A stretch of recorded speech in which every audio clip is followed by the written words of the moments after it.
So what is happening in the story with this song is that,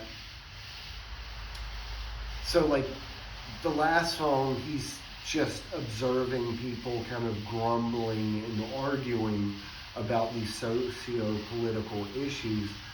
But in this song, in going into the vision that I had, if you want to call it a vision, I saw actual like fight fights happening, I guess, like an actual battle in the streets.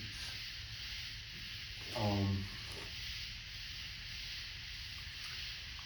and so that's what he's observing in this song, is that the people who were arguing before are actually like physically fighting in the streets, and they're like the artwork for this song especially shows two people in the foreground like actually about to like punch each other or whatever. Meanwhile, like right behind them is like a third person that's kind of like circling, and he's about to jump into the battle. Meanwhile, there's like a fire right behind him, like a bonfire that's in the middle of like a city street. And in the way background are like people running away. And meanwhile, there's like a shadowy figure holding a gun about to shoot and stuff like that. And that's kind of what I saw was going to happen. What I saw going on was that, and I wouldn't even say this is like some sort of a spiritual vision sort of thing. I think this has more to do with human nature, honestly. My idea was early on, okay, you've told everybody, not just in the United States, but across the world, to like sit at home, not interact with family and friends, and you expect that that energy isn't going to blow up and go somewhere. Can't go out, you can't go like hang out at your favorite bar on a Friday night, can't go to church, can't do all these things. People have a lot of pinned up energy, and that was just what I thought was going to happen. That's what I foresaw. And this was like in late May, mind you. I figured people are going to blow up and start rioting in the streets. And when I had this thought, I thought it's going to be over COVID, which I think happened to some degree, but not to the degree that I originally thought. Instead, and I know this is going to be offensive to some saying this, but I'm going to say it. I had this vision and was writing these songs 3-4 weeks before George Floyd hit the news. Which, okay, like watching the video of what happened with George Floyd, like I wept. Like that was messed up. It was terrible. Like I can say that with certainty because I have neck problems myself, and not to like make a comparison, but I can empathize with that because I just can't imagine. Like it's just terrible.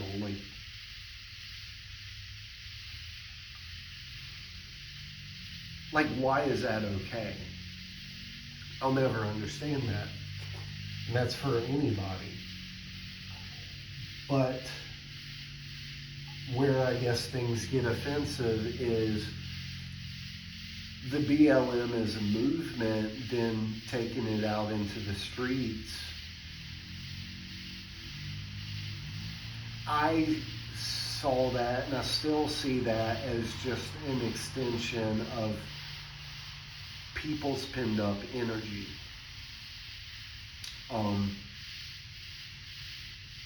One socio-political ideology group of people, and that has nothing to do with race, color, whatever. Like, you know, just not beat around the bush here. You know, if you're more left-leaning, I think BLM became an excuse for a lot of people to use the pinned up energy of the pandemic to sublimate it towards something else. Much the same way that the insurrection was kind of the same thing, even though two completely different things, different levels or whatever.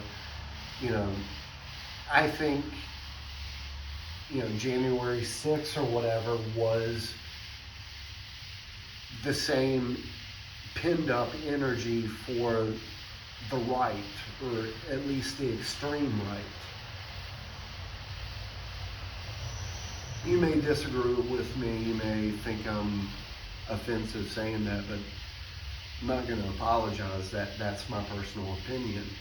And that's what I was kind of thinking about beforehand when I wrote this song, was I foresaw that people's pinned up energy, pinned up aggression, pinned up frustrations, we're going to have to come out collectively somewhere. And that's what this song is about. People clashing in the streets, and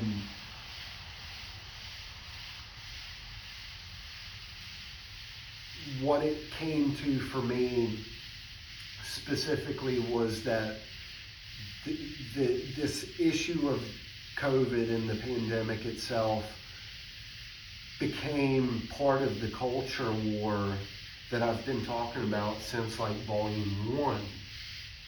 But that this was like a different aspect of it, and it was an aspect that of the culture war that I honestly thought I had escaped before that.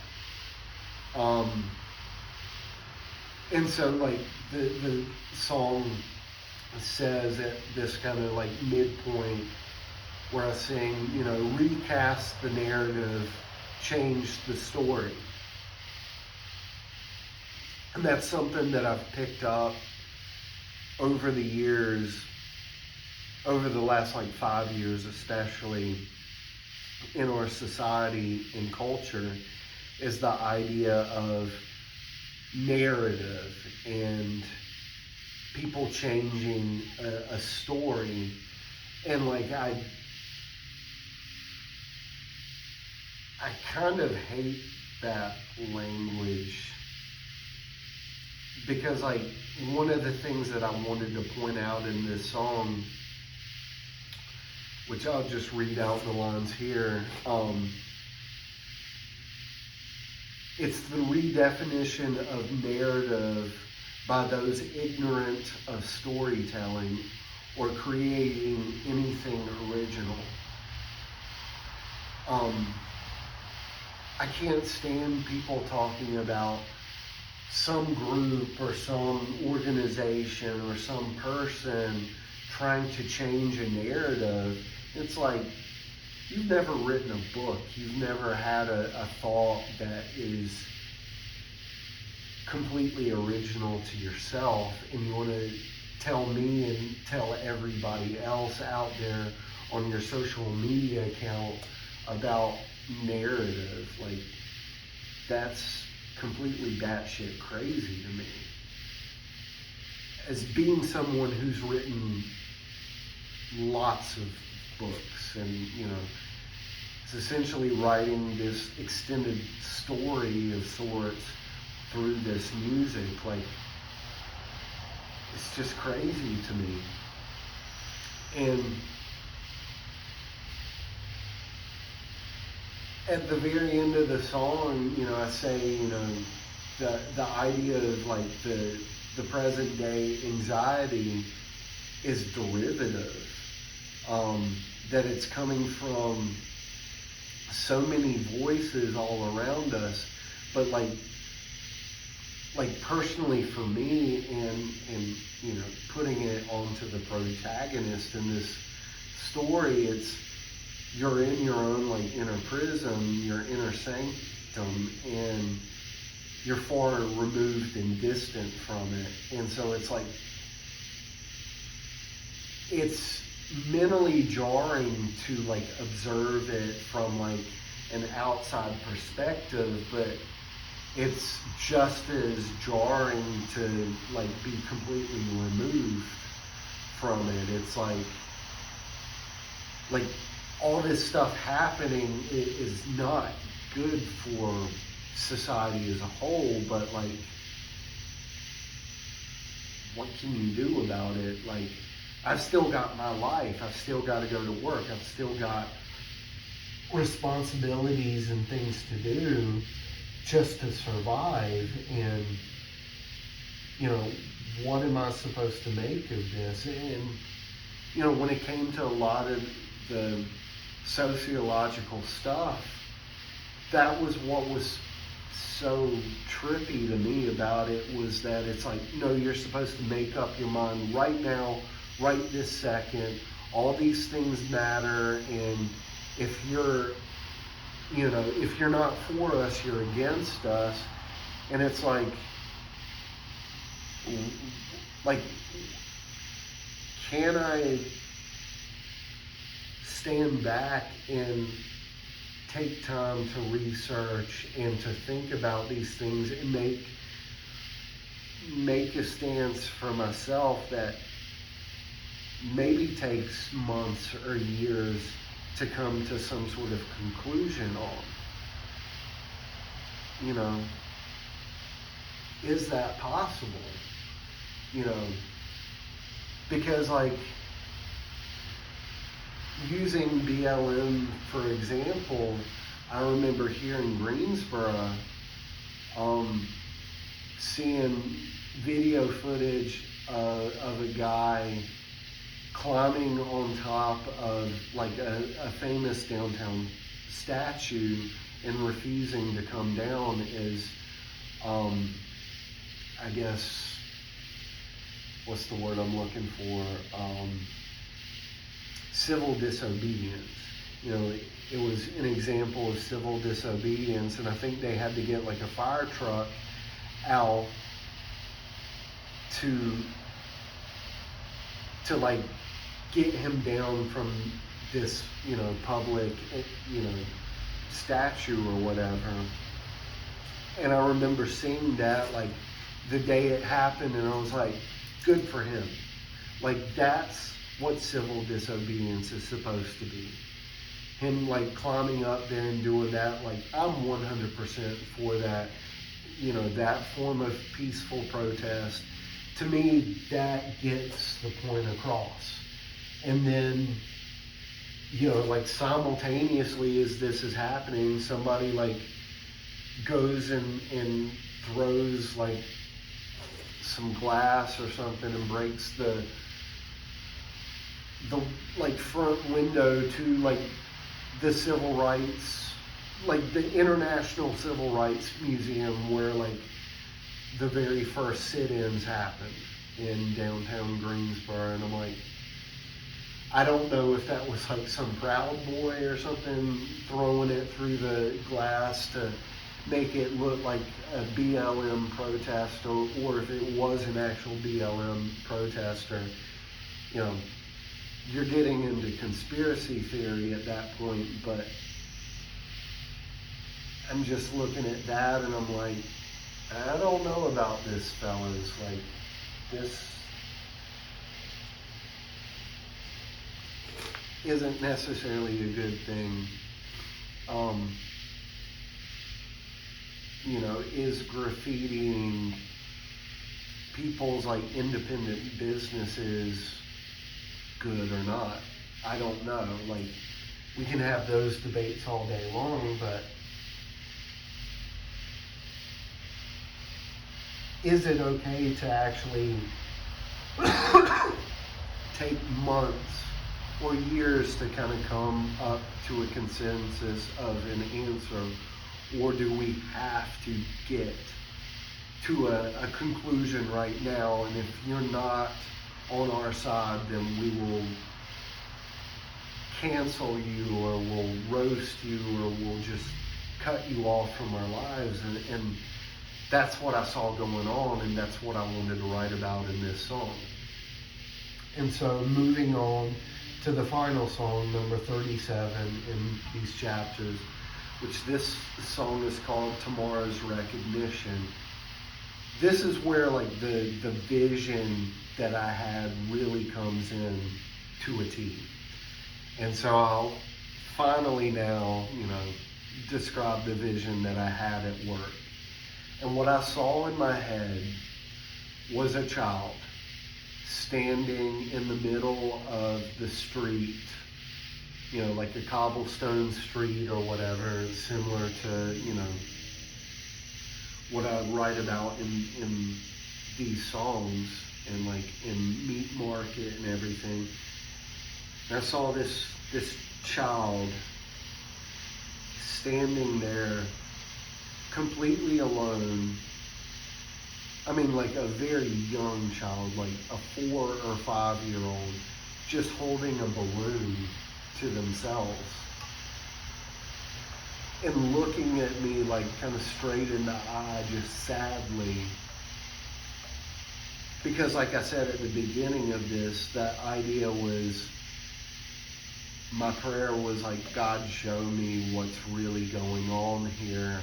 And this vision really set things into perspective of this idea of collective trauma, and that this young generation that isn't but like 4 or 5 years old is having to deal with this trauma that they have no idea how to qualify or quantify at some of the most like important times of their lives, in their like cognitive development. And to me, that was getting past all the so-called political or ethical questions of the pandemic, to the basis of, there's an entire generation that had to come up through this collective trauma of sorts.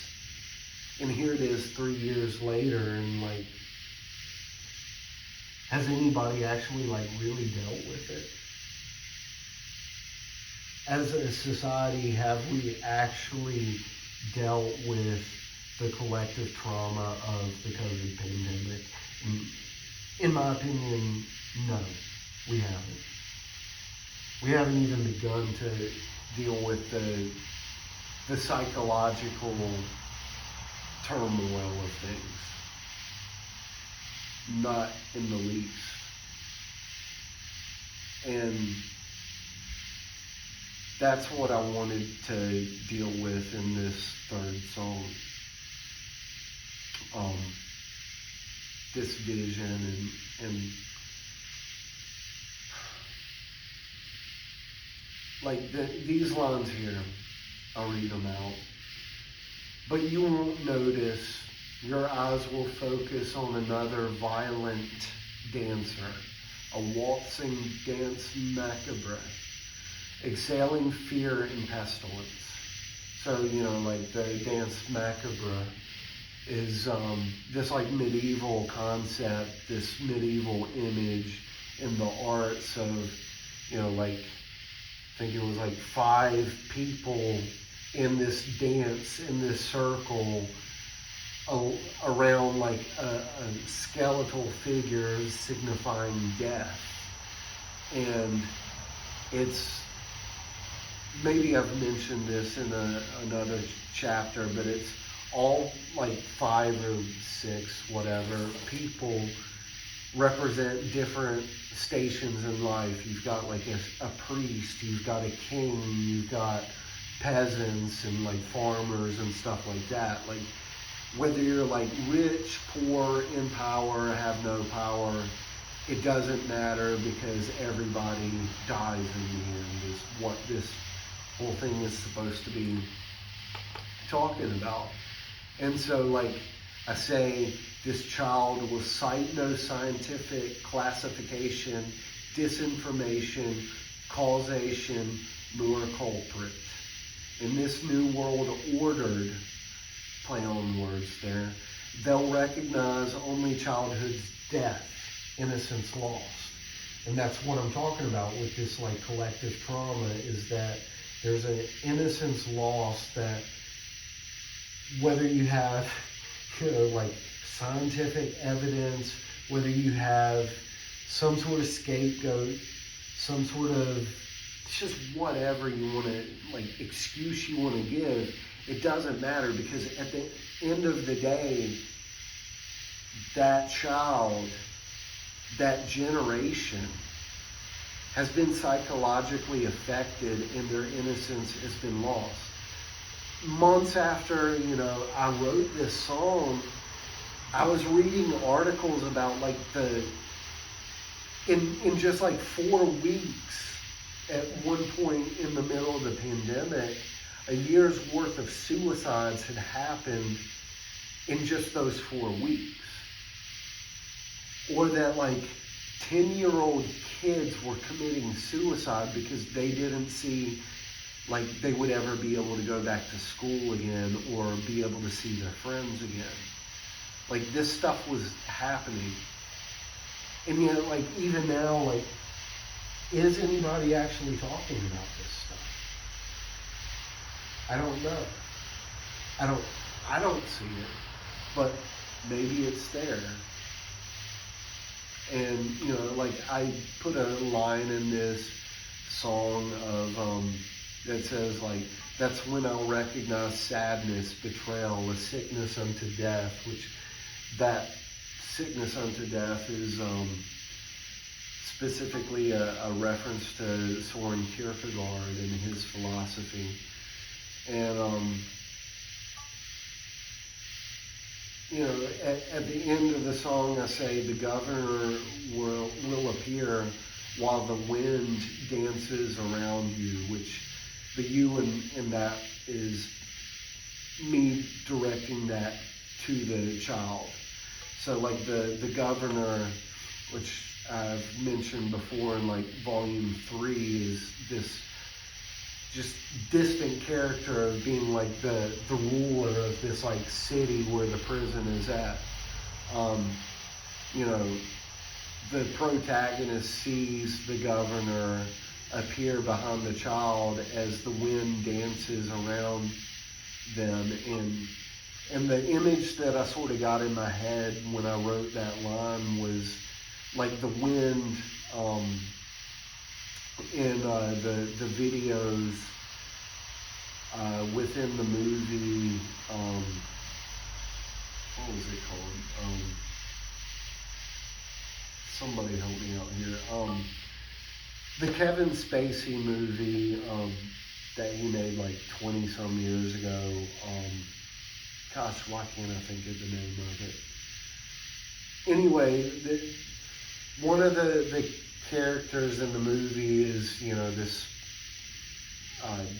director. He's always filming stuff, and there's this scene where you see this like home movie of a like plastic bag dancing in the wind. And, in this movie, American Beauty, that's the name of it, that it's like supposed to be the most beautiful thing. And I mean, heck, like even a week ago, I was at my job and saw a piece of plastic that was literally kind of like dancing in the wind much the same way, and just like I stopped for a moment and just stared, thinking about that movie, and it was like, huh, that is kind of like strange, that here it is, this discarded piece of trash kind of dancing with the wind, and there's something beautiful about that. And so the wind, which, even that's kind of like a spiritual,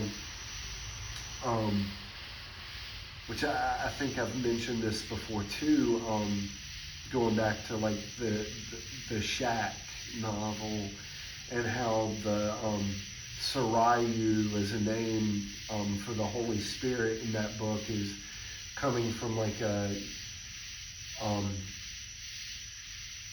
Hindi word for wind. Was the image that I got, that here it is, like the wind is dancing around this child, and it's beauty trying to woo their heart. And meanwhile, the governor, this government figure, is holding a balloon in front of the child, as if that this balloon is supposed to be a sanctuary from their pain and from their presence. And so like that's, to kind of end this video, that's what I saw, I guess, is like the either or of this situation, of that, like, you're either going to see some beauty in front of you, something that you can't explain, something like when you see an American Beauty with a plastic bag just dancing in the wind, or you're going to see, a government figure just trying to hold up a balloon. I mean, I hope that metaphor makes sense to somebody watching this, but that's what I wanted to tell this like upcoming generation with these 3 songs. That's what I saw. That, to me, is what is important coming out of all this, is that like this has been a collective trauma for everybody, but being older, being an adult, it's easier for someone like me to be able to process it versus like a 4 or 5-year-old child that had to live through all that, not understanding what the hell was going on. And so at the end of the day, which are you going to look towards? The wind dancing around you, or some guy in a suit holding a balloon?